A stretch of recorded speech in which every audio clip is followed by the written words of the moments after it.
السلام علیکم ورحمۃ اللہ وبرکاتہ۔ الحمد للہ نحمده ونستعینه ونستغفره ونعوذ باللہ من شرور انفسنا ومن سیئات اعمالنا من يهده الله فلا مضل له ومن يضلل فلا هادي له وأشهد أن لا إله إلا الله وحده لا شريك له وأشهد أن محمدا عبده ورسوله يا أيها الذين آمنوا اتقوا الله حق تقاته ولا تموتن إلا وأنتم مسلمون يا أيها الناس اتقوا ربكم الذي خلقكم من نفس واحدة وخلق منها زوجها وبث منهما رجالا كثيرا ونساء واتقوا الله الذي تساءلون به والأرحام إن الله كان عليكم رقيبا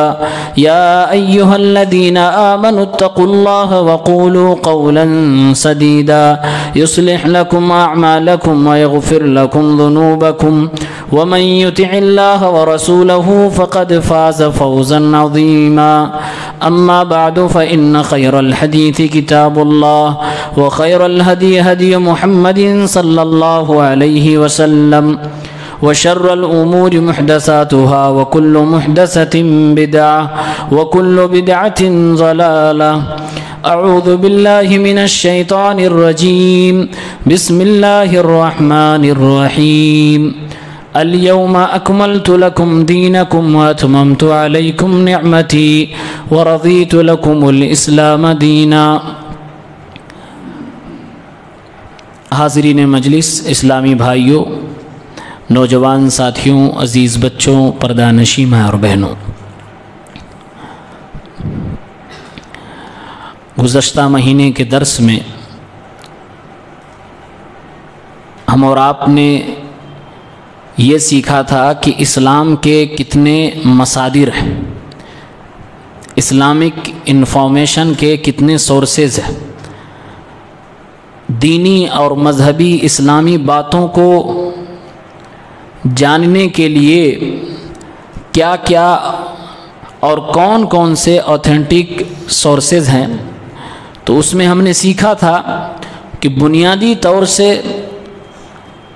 دو مصادر ہیں، قرآن اور اللہ کے نبی صلی اللہ علیہ وسلم کا فرمان۔ تیسرے نمبر پہ اجماع آتا ہے اور چوتھے نمبر پہ قیاس صحیح آتا ہے۔ دراصل اجماع اور قیاس یہ دونوں قرآن و سنت ہی سے ماخوذ ہوتے ہیں، اس لیے مصادر اصلیہ اور authentic sources of Islamic information صرف دو ہی ہیں، قرآن اور سنت۔ آج کے درس میں انشاءاللہ ہم یہ دیکھیں گے کہ اسلامی طور طریقے سے زندگی گزارنے کے لیے کون سا طریقہ ہمارے لیے کارآمد ہے۔ آپ کے سامنے دو ٹرمز یوز ہوتے ہیں، ایک سنت اور دوسرا بدعت۔ سنت اور بدعت یہ دونوں ایک دوسرے کے اپوزٹ ہیں، ایک پہ ثواب ہے، دوسرے پہ گناہ ہے۔ ایک اللہ کے رسول صلی اللہ علیہ وسلم کی پیروی ہے اور ایک اللہ کے نبی صلی اللہ علیہ وسلم کی مخالفت ہے۔ سنت پہ جو عمل کرتے ہیں اسے اہل سنت کہا جاتا ہے۔ نام کے اعتبار سے بہت سارے لوگ خود کو اہل سنت کہتے ہیں، لیکن حقیقی اعتبار سے یعنی سنت کو کون فالو کر رہا ہے، اس اعتبار سے اگر دیکھا جائے تو کچھ ہی لوگ ہیں جو سنت کو فالو کرتے ہیں، اور جو لوگ بدعت پر چلتے ہیں وہ لوگ بھی اپنے آپ کو اہل سنت کہہ رہے ہیں آج کے دور میں، حالانکہ وہ لوگ اہل بدعت ہیں جس کو ہم اور آپ بدعتی کہتے ہیں۔ آج ہم قرآن و حدیث اور صحابہ اور تابعین کے اقوال کی روشنی میں یہ جانیں گے کہ بدعت کتنی خطرناک چیز ہے اور کیا بدعت کا کوئی کانسیپٹ اور تصور ہماری اپنی شریعت میں ہے کہ نہیں ہے۔ تو اس سلسلے میں صاحب کتاب نے جو سوال وارد کیا ہے اور پھر اس کا جواب دیا ہے، پہلا سوال ہے دین میں بدعت کیا ہے؟ دین میں بدعت کیا ہے؟ تو بدعت جو ورڈ ہے پہلے اس کی میننگ ہم اور آپ جانتے ہیں۔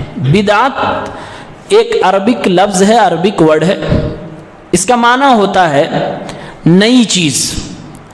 نئی چیز خاص طور سے وہ نئی چیز جس کا کوئی پہلے سیمپل نہ رہا ہو، بغیر کسی نقشے کے، بغیر کسی سیمپل کے نئے طور پر بنائی گئی چیز کو بدعت کہتے ہیں۔ قرآن کریم میں بھی یہ لفظ استعمال ہوا ہے۔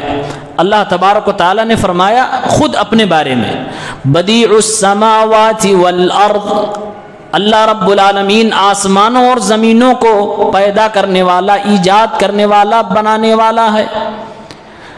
یہ بدیع السماوات والارض، زمین اور آسمان کو بنانے سے پہلے اللہ تعالیٰ نے کوئی نقشہ نہیں بنایا تھا اور نہ کوئی نقشہ اللہ نے پاس کیا تھا، وہ اللہ رب العالمین نے بنایا بغیر کسی سیمپل کے، یعنی زمین و آسمان کو بنانے سے پہلے اس کا کوئی تصور ہی نہیں تھا، کوئی نقشہ ہی نہیں تھا۔ تو بغیر کسی نقشے اور بغیر پرانی کسی چیز کو دیکھے جو چیز بنائی جاتی ہے اس کو بدعت کہتے ہیں۔ تو اللہ نے وہی لفظ اپنے لیے استعمال فرمایا کہ آسمان اور زمین کو اللہ تبارک و تعالیٰ نے بغیر کسی پرانی چیز کو دیکھے ہوئے، بغیر کسی نقشے کے بنایا۔ اسی طرح سے نبی علیہ الصلوۃ والسلام کے بارے میں قرآن میں آیا ہے کہ جب اللہ کے نبی کا لوگوں نے انکار کرنا شروع کیا تو اللہ تعالیٰ نے کہا اے نبی آپ کہیے قُلْ مَا كُنْتُ بِدْعًا مِّنَ الرُّسُلِ، آپ یہ کہہ دیجئے کہ میں کوئی نیا نبی نہیں ہوں۔ اللہ نے فرمایا آپ کہیے کہ میں کوئی نیا رسول نہیں ہوں، یعنی مجھ سے پہلے اور نبی آ چکے ہیں، سینکڑوں نبی آ چکے ہیں، پھر مجھے انکار کرنے کا کوئی معنی نہیں ہے، کوئی مطلب نہیں سمجھ میں آ رہا ہے۔ تو قرآن کی ان آیتوں کے ذریعے سے یہ بات سمجھ میں آئے کہ بدعت کسے کہتے ہیں؟ بدعت کہتے ہیں الاختراع علی غیر مثال سابق، پرانی کسی بھی مثال کے بغیر کوئی نئی چیز کی ایجاد کرنے کا نام بدعت ہے۔ اب اگر اتنی بات سمجھ آ گئی بدعت کی ڈکشنری والی میننگ، پھر بدعت کی حقیقت کیا ہے آپ آسانی سے سمجھ سکتے ہیں۔ بدعت کسے کہتے ہیں؟ جب دین کے ٹرم میں یوز ہوگی بدعت تو اس کا معنی ہوگا کہ ایسا کوئی کام جو شریعت کے اندر داخل کیا گیا ہو، ایجاد کیا گیا ہو اور شریعت میں اس کا کوئی پرانا نقشہ نہ ہو، پرانی کوئی چیز اس سے ملتی جلتی نہ ہو، اسی کو بدعت کہتے ہیں۔ اسی لیے امام شاطبی رحمہ اللہ اس کی تعریف کرتے ہوئے اپنی کتاب میں کہتے ہیں طریقۃ فی الدین مخترعۃ تضاہی الشریعیہ یقصد بالسلوک علیہا المبالغہ فی التعبد للہ سبحانہ وتعالی۔ تین چیزیں اگر کسی کام میں ہیں تو آپ سمجھ لیجئے وہ بدعت ہے۔ بنیادی تین چیزیں، نمبر ایک کہ وہ چیز ایجاد کی گئی ہو، نئی ہو، پیداوار نئی ہو، کس چیز کے اندر؟ دوسری چیز شریعت کے اندر۔ نمبر ایک پیداوار ہو، نئی چیز ہو، نمبر دو شریعت کے اندر وہ چیز ایجاد کی گئی ہو، اور نمبر تین اس پر جو بندہ عمل کر رہا ہے وہ یہ سمجھ رہا ہے کہ ہمیں ثواب ملے گا، اس کو وہ شریعت سمجھ کے، ثواب سمجھ کے کر رہا ہے۔ تو اگر کسی بھی چیز کے اندر یہ تینوں چیزیں پائی جائیں تو سمجھ لیجئے وہ بدعت ہے۔ نمبر ایک وہ ایجاد کی گئی ہے، ایجاد کی گئی کیا مطلب کہ اس سے پہلے اس کی کوئی بھی مثال شریعت میں نہیں ملی، دور دور تک اس کا کوئی رشتہ نہیں مل رہا ہے۔ اسی لیے علماء جب کسی کام کو کہتے ہیں یہ چیز بدعت ہے تو اس کا یہ مطلب نہیں ہوا کہ ایسے ہی بول دیا گیا، اس کا یہ مطلب ہوا کہ اسلام کی جتنی چیزیں ہیں، جتنی تعلیمات ہیں، سب پر ایک نظر دوڑائی گئی، اس طرح کی کوئی چیز مل ہی نہیں رہی تھی، تب جا کے کوئی عالم کہتا ہے یہ چیز بدعت ہے، اس کی کوئی مثال نہیں ہے۔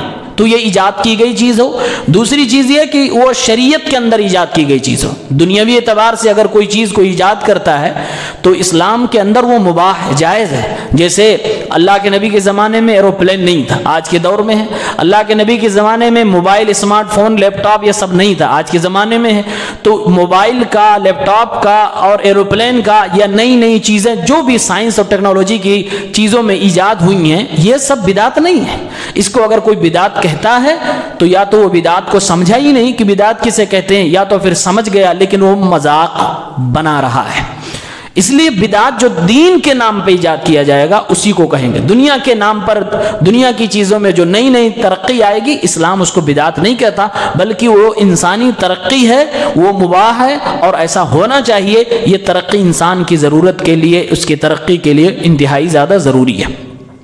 تیسری چیز، آدمی بدعت کر رہا ہو تو یہ سوچتا ہے کہ اس کو ہم کریں گے تو ثواب ملے گا۔ یہ پہچان ہے، کامن پہچان ہے، جس سے آپ اندازہ کر سکتے ہیں کہ کون سا عمل بدعت ہے، کون سا عمل بدعت نہیں۔ آئیے اس پر ایک حدیث سنتے ہیں۔ اس بدعت کے حوالے سے ہمارے نبی صلی اللہ علیہ وسلم نے کیا فرمایا۔ سنن ابو داؤد کتاب السنہ باب لزوم السنہ، حدیث نمبر 4607۔ عرباض ابن ساریہ حدیث کے راوی ہیں، ایک صحابی رسول اللہ کے نبی صلی اللہ علیہ وسلم کی ایک حدیث بیان کر رہے ہیں۔ کہتے ہیں ایک دن اللہ کے رسول صلی اللہ علیہ وسلم نے صبح کی نماز پڑھائی، یعنی فجر کی نماز پڑھائی۔ فجر کی نماز پڑھانے کے بعد اقبل علینا رسول اللہ صلی اللہ علیہ وسلم، امام اپنا چہرہ مقتدی کی طرف کرتا ہے، کہتے رسول اللہ صلی اللہ علیہ وسلم نے اپنا چہرہ ہم مقتدیوں کی طرف کیا۔ فوعدنا موعظة بلیغا، اللہ کے نبی صلی اللہ علیہ وسلم نے فجر کی نماز کے بعد درس دیا۔ آپ نے ایسی نصیحت کی، ایسی واعظ و نصیحت کی باتیں کی، ذرفت منها العیون ووجلت منها القلوب، لوگوں کی آنکھ سے آنسو بہنے لگے اور لوگوں کے دل رونے لگے، لوگوں کے دلوں میں کپ کپی طاری ہو گئی۔ اللہ کے نبی صلی اللہ علیہ وسلم نے بہت ہی پرمغز نصیحت فرمائی۔ صحابی کہتے ہیں اللہ کے نبی کی بات کو سن کر ہمیں محسوس ہوا کہ اللہ کے نبی جس طرح سے بیان کر رہے ہیں ایسا لگ رہا ہے اب اللہ کے نبی ہم لوگوں کو چھوڑ کر کہیں اور جانے والے ہیں۔ ہم نے کہہ دیا اے اللہ کے نبی صلی اللہ علیہ وسلم کأنہا موعظۃ مودع فماذا تعہد علینا، اے اللہ کے نبی آپ کی باتوں کو سن کر لگ رہا ہے کہ آپ ہم لوگوں کو چھوڑ کر جا رہے ہیں، آپ ہمیں ایسے ہی نصیحت کر رہے ہیں جیسے کوئی لوگوں کو الوداع کہنے والا لیڈر اپنے عوام کو چھوڑ کر کہیں جا رہا ہو تو نصیحت کرتا ہے۔ فماذا تعہد الینا، اے اللہ کے نبی اس آخری لمحات میں الوداعی پروگرام کے اندر آپ ہمیں کیا نصیحت کرنا چاہتے ہیں، آپ ہمیں کون سی واعظ و نصیحت کی باتیں بتانا چاہتے ہیں۔ اللہ کے نبی نے اس درس میں فجر کے بعد اپنی عوام کو، اپنی امت کو فرمایا اوصیکم بتقوی اللہ والسمع والطاعہ، اے میری امت کے لوگوں، اے میرے پیارے صحابہ، میں تم سب کو وصیت کرتا ہوں، نصیحت کرتا ہوں، پوری زندگی اللہ سے ڈرتے رہنا، ہمیشہ اللہ رب العالمین کا تقوی اپنے دل کے اندر باقی رکھنا اور اپنے حکمرانوں، اپنے بادشاہوں کی اطاعت و فرما برداری کرتے رہنا۔ وَإِنْ عَبْدًا حَبَشِيًّا، تمہارا حکمراں، تمہارا بادشاہ گرچہ کوئی کالا کلوٹا حبشی غلام ہی کیوں نہ ہو، اگر اللہ نے اسے بھی سرداری عطا فرما دی، وہ بھی تمہارا حکمراں بن جائے تو اس کی فرما برداری کرتے رہنا۔ اس کے بعد اللہ کے نبی نے فرمایا وَمَن يَعِشْ مِنْكُمْ بَعْدِي فَسَيَرَى اخْتِلَافًا كَثِيرًا، وہ میرے صحابہ تم میں سے جو بھی زندگی لمبی پائے گا، یعنی میں دنیا سے چلا جاؤں گا اس کے باوجود وہ دنیا میں باقی رہے گا، تو وہ اپنی آنکھوں سے دیکھے گا کہ میری اس امت کے لوگ آپس میں بہت زیادہ لڑائی کریں گے، جھگڑا کریں گے، اختلافاً کثیرا، بہت زیادہ آپس میں اختلاف ہو جائے گا۔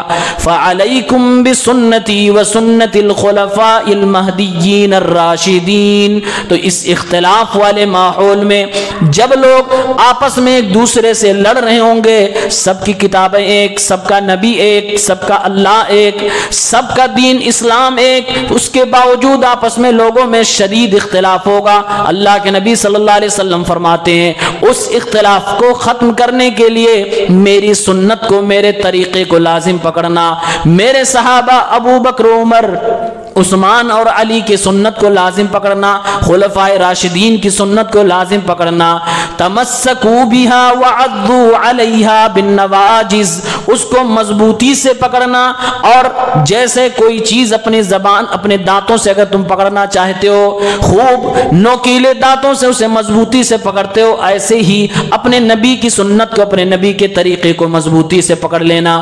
وَإِيَّاكُمْ وَمُحْدَثَاتِ الْأُمُورِ، اور اے میری امت کے لوگوں نئی نئی چیزوں سے اپنے آپ کو بچانا۔ ایاکم ومحدثات الامور، اس کا اگر ترجمہ کرے تو یہ معنی ہوگا بی کیئرفل آف بدعات، اے میری امت کے لوگوں دیکھنا، خبردار خبردار بدعات جیسی چیزوں سے ہمیشہ ہوشیار رہنا، اس سے اپنے آپ کو بچا کے رہنا۔ فإن كل محدثة بدعة، کیونکہ ہر بدعت جو نئی چیز ہوتی ہے وہ بدعت ہوتی ہے، وكل بدعة ضلالہ، اور ہر بدعت گمراہی ہے۔ ہر بدعت جب گمراہی ہے، انسان کو گمراہی ہمیشہ جہنم کا راستہ دکھائے گی، کبھی بھی جنت کا راستہ نہیں دکھائے گی۔ اللہ کے نبی صلی اللہ علیہ وسلم نے فجر کی نماز کے بعد یہ نصیحت کی، یہ درس آپ نے دیا۔ بچوں کو کنٹرول کریے۔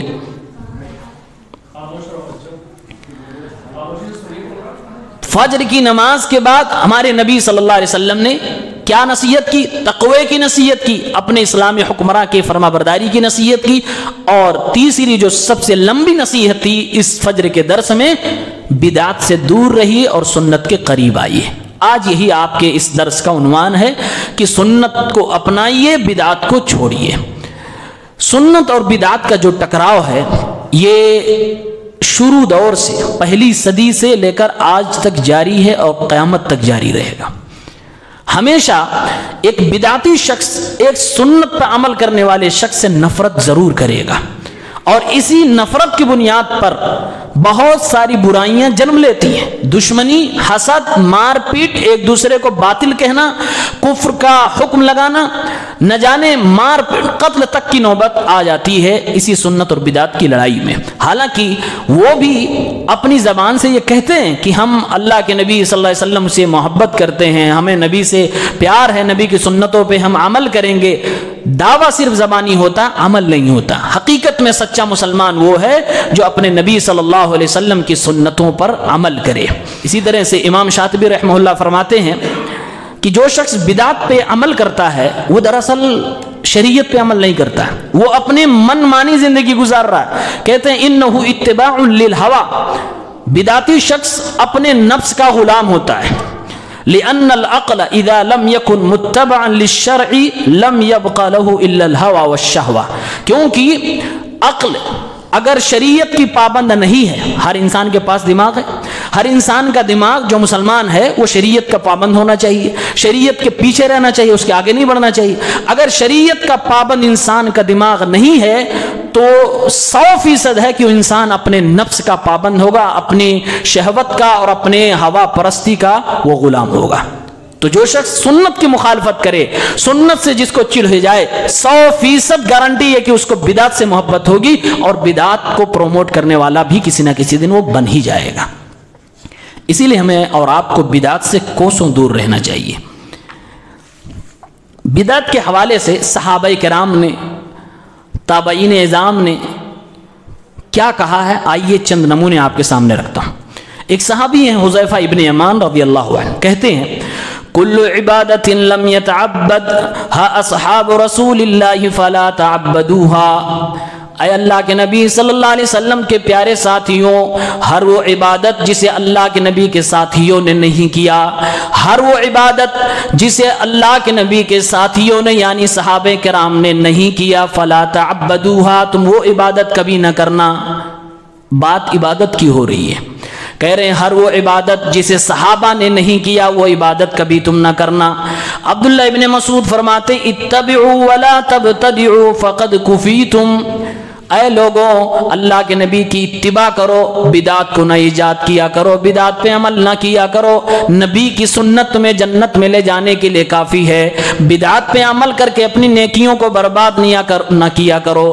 اسی طرح سے امام ایوب سختیانی فرماتے ہیں مزداد صاحب بدعت اجتہادا الا ازداد من اللہ بعدا، جب بھی کوئی بدعتی شخص نئی نئی بدعتیں ایجاد کرتا ہے یا لوگوں میں اسے پھیلانے کی کوشش کرتا ہے، جتنے زیادہ بدعت پہ عمل کرے گا، جتنا زیادہ بدعت کو لوگوں میں پھیلائے گا، اتنا ہی زیادہ وہ اللہ سے دور ہوتا چلا جائے گا۔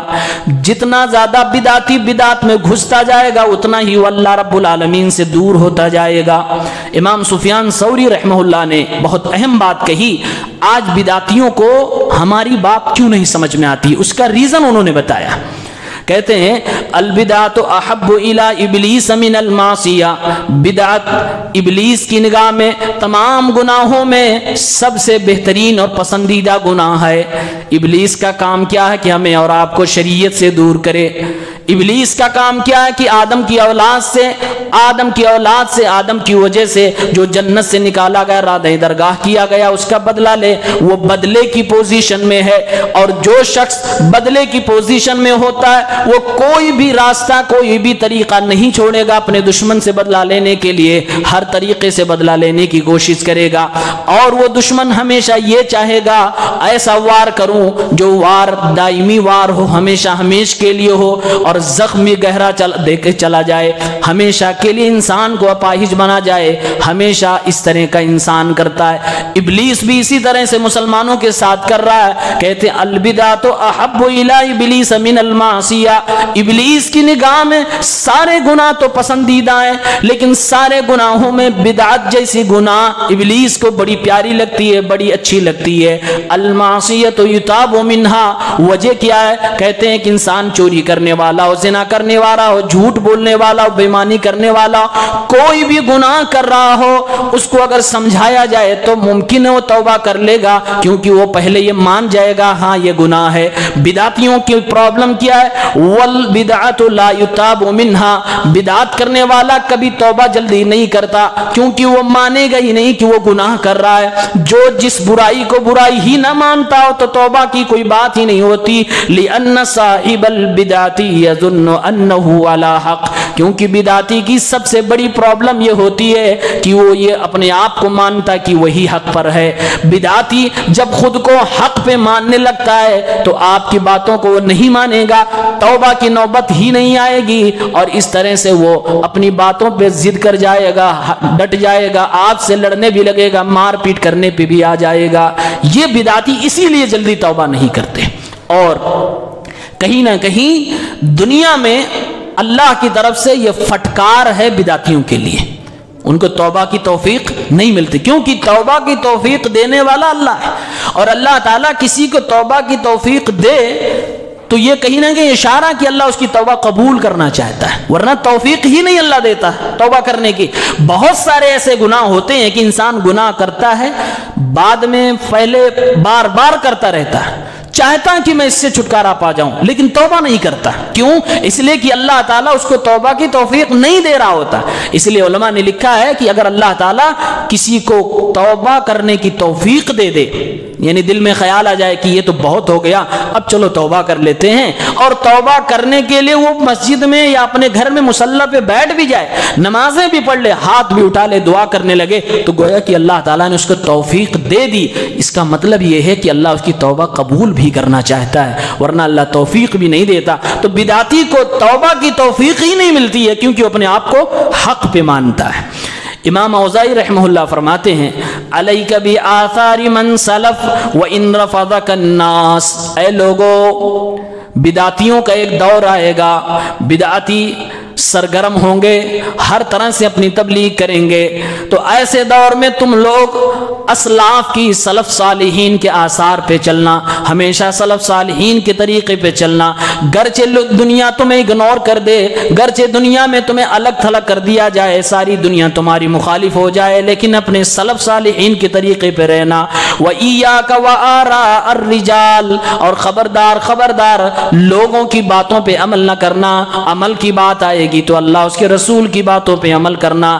اگر کوئی اپنی رائے سے تمہیں کوئی دین کا مسئلہ بتائے تو اس کا احترام تو کیا جائے گا، لیکن اس کی بات نہیں مانی جائے گی.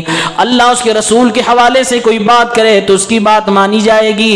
کہتے وَإِن زَخْرَفُوهُ لَكَ بِالْقَوْلِ، اگرچہ لوگ اپنی باتوں کو بڑے اچھے انداز میں کہنے لگے، اگرچہ لوگ اپنی باتوں کو بہترین پمفلٹ میں کہہ جائے، بہترین پروگرام کر کے، بہترین علماء کو بلا کر، دنیا کے بڑے بڑے لوگوں کو بلا کر تمہارے سامنے بدعت کی باتیں رکھیں گے تو تم اس کو ماننا نہیں، دھوکہ نہ کھانا. ہمیشہ یاد رکھنا جو باتیں کہی جا رہی ہیں اس میں قرآن کا کتنا پرسنٹیج ہے، اس میں اللہ اس کے رسول کی باتیں بتائی جا رہی ہیں کہ نہیں بتائی جا رہی ہیں، اس میں سلف صالحین کا منہج سکھایا جا رہا ہے کہ نہیں سکھایا جا رہا. علیک بآثار من سلف، سلف صالحین کے نقش قدم پہ چلنا. یہ امام اوزاعی نے آج سے کئی سو سال پہلے ہم اور آپ کو نصیحت کی ہے. اسی طرح سے حسان ابن عطیہ کہتے ہیں، اور یہ بھی آج کے لوگوں کو سوچنے کی ضرورت ہے، مبتدع قوم بدعتا فی دینہم الا نزع اللہ عن سنتہم مثلہا. جب بھی کوئی قوم کسی بدعت کا ارتکاب کرتی ہے، کوئی بدعت انجام دیتی ہے، تو اس قوم سے اللہ رب العالمین ایک سنت کو اٹھا لیتا ہے. یہ بڑی پوائنٹ کی بات ہے. جس سماج میں، جس گھر کے اندر بدعت کو جنم دیا جائے گا، بدعت کو کے اوپر عمل کیا جائے گا، اس گھر سے ضرور کوئی نہ کوئی سنت اٹھا لی جائے گی. اور زندگی کے ہر شعبے میں غور کر لیجئے، زندگی کے ہر موڑ پہ دیکھ لیجئے، جہاں جہاں بدعت کی جاتی ہے وہاں وہاں لوگ سنتیں چھوڑ رہے ہوتے ہیں، لوگوں کو سنتوں سے نفرت ہو جاتی ہے.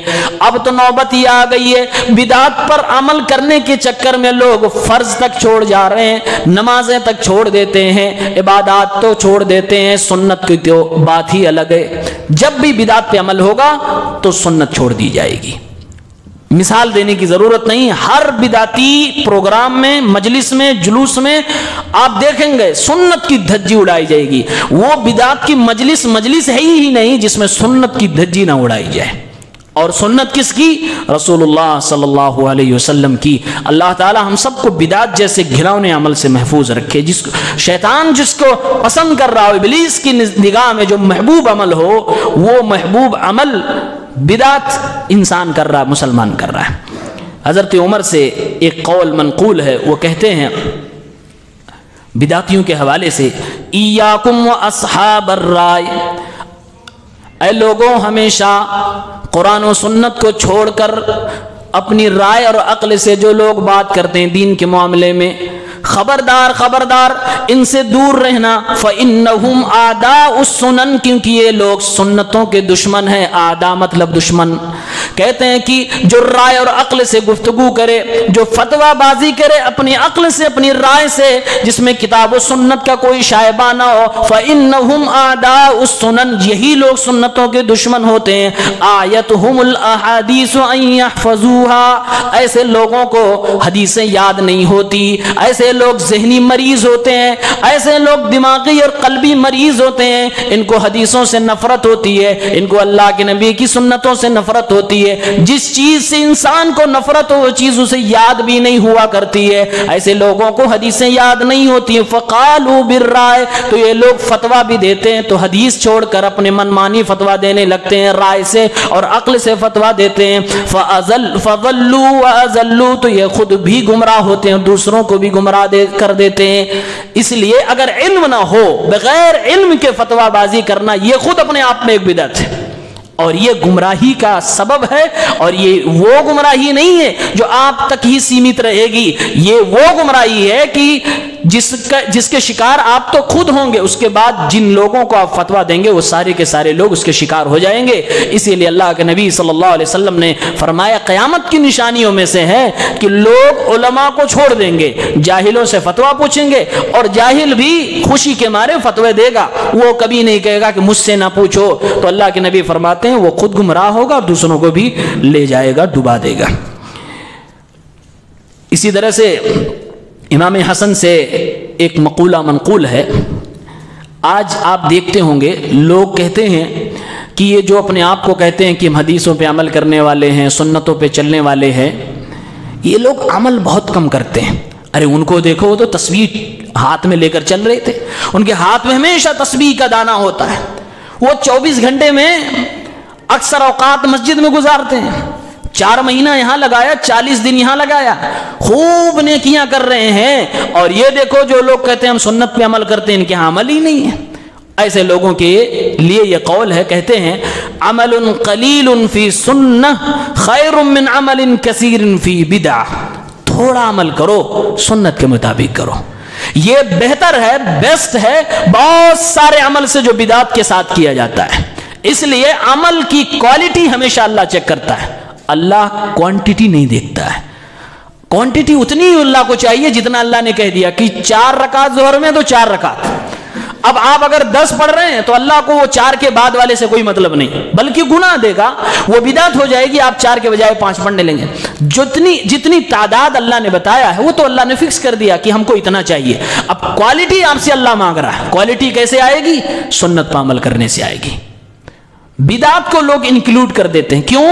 سمجھتے ہیں کہ ہم اپنے اعتبار سے اچھا کر رہے ہیں، اور اس میں نئی نئی چیزیں لا کر ایجاد کر دی جاتی ہیں، پھر وہ بدعت کے ذریعے سے وہ عبادت بھی ملیا میٹ ہو جاتی ہے۔ تو کہتے ہیں عمل قلیل فی سنہ خیر من عمل کثیر فی بدعہ، سنت کے ساتھ تھوڑا سا بھی عمل بہتر ہے کہ انسان بہت سارا عمل کرے لیکن اس میں بدعت کی ملاوٹ ہو۔ سعید ابن مسیب کبار تابعین میں سے ہیں، ایک دن ایک آدمی کو دیکھتے ہیں کہ وہ نماز پڑھ رہا ہے، غلط ٹائم پہ نماز پڑھ رہا تھا۔ نماز پڑھنا اچھی بات ہے، لیکن اس کے لیے بھی اوقات ہیں، کچھ وقت میں نماز پڑھنا، نفلی نماز پڑھنے سے منع کیا گیا، جیسے فجر کے بعد ہے، عصر کے بعد ہے، اور غروب طلوع زوال آفتاب کے وقت ہے، تو ایسے اوقات میں نماز پڑھنے سے روکا گیا ہے۔ وہ آدمی نماز پڑھ رہا تھا، نفلی نماز۔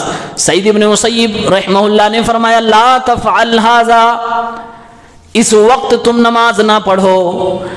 اس آدمی کو جب نماز پڑھنے سے انہوں نے روکا، جو کہ غلط وقت میں نماز پڑھ رہا تھا، اس نے فوراً کہا یا ابا محمد یعذبنی اللہ علی الصلاۃ، اے سعید ابن مسیب کیا آپ کہنا چاہ رہے ہو کہ اللہ تعالیٰ نماز پڑھنے سے ہم کو عذاب دے گا؟ آج بھی ایسے لوگ کہتے ہیں، آپ اس کو بدعت کر رہے ہو، کیا نبی پہ درود پڑھنا غلط؟ کیا یہ نماز پڑھنا غلط؟ کیا شب برات کے اندر نمازیں پڑھنا غلط؟ کیا فلاں رات کے اندر قبر کی زیارت کرنا غلط؟ کیا کسی کے لیے دعا کرنا غلط؟ بہت ساری چیزوں کو، اور یہ تمام وہ بدعت کی چیزیں جب انسان کو روکا جاتا ہے تو یہی جواب ہوتا ہے کیا یہ چیز غلط ہے؟ کیا اللہ تعالیٰ اس کا گناہ دے گا کہ ثواب دے گا؟ اس بدعتی نے بھی اسی طرح کا سوال کیا، کہا یا ابا محمد، اے سعید ابن مسیب، ابو محمد، کیا اللہ رب العالمین نماز پڑھنے والوں کو بھی عذاب دے گا؟ میں تو نماز پڑھ رہا ہوں، کون سا غلط کام کر رہا ہوں؟ انہوں نے کہا لا، اللہ کی قسم، اللہ تعالیٰ نماز پڑھنے سے کبھی بھی کسی کو سزا نہ دے گا، عذاب نہ دے گا، ولیکن اللہ یعذبک علی خلاف السنہ، لیکن یاد رکھ اللہ رب العالمین تجھے ضرور عذاب دے گا جب تو اپنے پیغمبر صلی اللہ علیہ وسلم کی مخالفت کرے گا، سنت کی مخالفت کی سزا ضرور تجھے ملے گی۔ ہاں نماز کی سزا کبھی نہیں ملتی، نماز کے لیے تو اللہ تعالیٰ نے اجر و ثواب بتایا ہے۔ یعنی سعید ابن مسیب نے فرمایا نماز تو اچھی عبادت ہے، تمام عبادتوں میں سب سے بہترین عبادت ہے، لیکن جو ٹائم تم نے اختیار کیا، جس وقت تم پڑھ رہے ہو، اس وقت میں تو نبی نے منع فرمایا، یعنی ایسے وقت میں نماز نہ پڑھنا سنت ہے، نبی کی بات ماننا سنت ہے، تم نے نبی کی سنت کی مخالفت کی ہے، اس لیے اللہ تعالیٰ مخالفت کی سزا تمہیں ضرور دے گا۔ بدعت اور سنت، اس پوائنٹ کو سمجھنا بہت ضروری ہے، اور سنی اور بدعتی میں یہ ایک بہت بڑی جنگ ہے جو بہت شروع سے چلتی آ رہی ہے اور ختم ہونے کا نام نہیں لیتی ہے۔ امام مالک رحمہ اللہ کے پاس ایک شخص آتا ہے، حج اور عمرے میں احرام باندھنے کی ضرورت پڑتی ہے۔ اگر کوئی شخص مدینے میں رہتا ہو، مدینے سے اس کو مکہ جانا ہو تو احرام باندھنے کے لیے مسجد ذوالحلیفہ سے احرام باندھنا ہوتا ہے۔ یہ اللہ کے نبی صلی اللہ علیہ وسلم نے خود اپنے گھر سے مسجد نبوی سے نکل کر ذوالحلیفہ آپ جاتے تھے، وہاں سے احرام باندھتے تھے، پھر اس کے بعد مکہ کی طرف اللہ کے نبی نکلتے تھے۔ یہ اللہ کے نبی کی سنت۔ امام مالک رحمہ اللہ کے دور میں ایک شخص آیا اور اس نے کہا یا ابا عبداللہ من این احرم، اے امام مالک ابو عبداللہ کہاں سے احرام میں باندھوں، احرام کس جگہ سے میں باندھوں؟ انہوں نے کہا من ذی الحلیفہ من حیث احرم رسول اللہ صلی اللہ علیہ وسلم، ذو الحلیفہ جو مسجد ہے وہاں سے جاؤ احرام باندھو، اللہ کے نبی صلی اللہ علیہ وسلم نے اپنے حج کے وقت میں عمرے کے وقت میں وہیں سے احرام باندھا تھا۔ اب وہ شخص کہتا ہے انی اريد ان احرم من المسجد من عند القبر، اے امام مالک آپ کی بات میں نے سن لی کہ اللہ کے نبی نے مسجد ذو الحلیفہ سے احرام باندھا ہے، لیکن میں چاہتا ہوں کہ میں مسجد نبوی سے احرام باندھ کے جاؤں، اللہ کے نبی صلی اللہ علیہ وسلم کے روضے سے آپ کی قبر سے ہی احرام باندھ لوں اور پھر یہاں سے مکہ کی طرف جاؤں۔ امام مالک نے فرمایا لا تفعل فإنی اخشى علیک الفتنہ، ایسا ہرگز نہ کرنا، یعنی اللہ کے نبی صلی اللہ علیہ وسلم کی مسجد مسجد نبوی اور اللہ کے نبی کے روضے سے اللہ کے نبی کی قبر سے ہی احرام باندھنے کی غلطی نہ کرنا، کیونکہ مجھے ڈر ہے کہ تیرے اوپر کوئی فتنہ آ جائے گا۔ اس نے کہا وَأَيُّ فِتْنَةٍ فِي هَذِهِ، اے امام مالک اس میں کون سی فتنے کی بات ہے؟ میں صرف یہ کہہ رہا ہوں کہ میں اللہ کے نبی کی قبر سے اللہ کے نبی کی روضے سے اللہ کے نبی کی مسجد سے احرام باندھ کر مکہ جانا چاہتا ہوں، اس میں کون سی بری بات ہو گئی؟ آج جو لوگ بدعت کرنے والے ہیں جو سوال کرتے ہیں سیم وہی سوال اس بندے نے کیا کہ نماز پڑھنے میں کون سی غلط بات ہے، نماز کے بعد اجتماعی دعا کرنے میں کون سی غلط بات ہے، فلاں رات کے اندر قبر کی زیارت کے وقت وہاں جا کر قرآن خوانی کرنے میں کون سی غلط بات ہے، قرآن پڑھنا بھی کیا غلط ہو سکتا ہے، کیا دوسرے کو بخشنا بھی غلط ہو سکتا ہے؟ یہ تمام بدعت کرنے والے لوگ جو ایک سوال کرتے ہیں وہی سوال اس بندے نے کیا وَأَيُّ فِتْنَةٍ فِي هَذِهِ، اس میں کون سی فتنے کی بات ہے، اس میں کون سی گناہ کی بات ہے؟ انہوں نے کہا، اس آدمی نے کہا انما ہی امیال ازیدها، یہ تو کچھ کلومیٹر ہی کی بات ہے، اللہ کے نبی ذو الحلیفہ یعنی مسجد نبوی سے 10-15 کلومیٹر دور جانے کے بعد احرام باندھتے تھے، میں 10-15 کلومیٹر پہلے ہی باندھ رہا ہوں، اس میں کون سی غلط بات ہے؟ اس میں کچھ کلومیٹر اور کچھ میل ہی کی بات ہے جس کو میں بڑھا رہا ہوں، اس سے آپ ہمیں کیوں منع کر رہے ہیں؟ کیوں اس میں کون سے گناہ کی بات ہے؟ جواب دیکھیں امام مالک کا، کہتے ہیں وَأَيُّ فِتْنَةٍ أَعْظَمُ مِنْ أَن تَرَى أَنَّكَ سَبَقْتَ إِلَى فَضِيلَةٍ قَصَّرَ عَنْهَا رَسُولُ اللَّهِ، اے اللہ کے بندے ٹھنڈے دماغ سے سوچ، یہ کون سی فضیلت ہے جو تو پانا چاہتا ہے، جو اللہ کے نبی صلی اللہ علیہ وسلم نہ کر سکے وہ فضیلت تو کمانا چاہتا ہے، جو نیکی میرے نبی نے نہیں کی ہے وہ نیکی تو پانا چاہتا ہے، اور اللہ کے نبی صلی اللہ علیہ وسلم سے نیکیوں کے معاملے میں آگے بڑھنے کی تیری چاہت، یہی تو فتنے کی چیز ہے، یہی تو غلط چیز ہے۔ اللہ کے نبی صلی اللہ علیہ وسلم چاہتے تو اپنی مسجد سے ہی احرام باندھ کے مکہ جاتے، آپ نے زندگی میں 4 بار عمرے کیے، آپ صلی اللہ علیہ وسلم نے اپنی زندگی میں 1 بار حج فرمایا، لیکن اللہ کے نبی نے ہر بار احرام جہاں باندھا تو مسجد ذو الحلیفہ ہے، کبھی بھی اللہ کے نبی نے مسجد نبوی سے احرام نہ باندھا۔ تو اللہ کے نبی جو فضیلت یا جو نیکی نہ کیے ہو وہ نیکی اگر امتی کمانے کی کوشش کرے تو وہ کون سی نیکی ہو؟ یہ کوئی نیکی نہیں ہوگی بلکہ یہ گناہ کا کام ہو جائے گا۔ اللہ کے نبی سے نیکیوں میں آگے بڑھنے کی انسان کی خواہش یہی انسان کو بدعت کی طرف لے جاتی ہے۔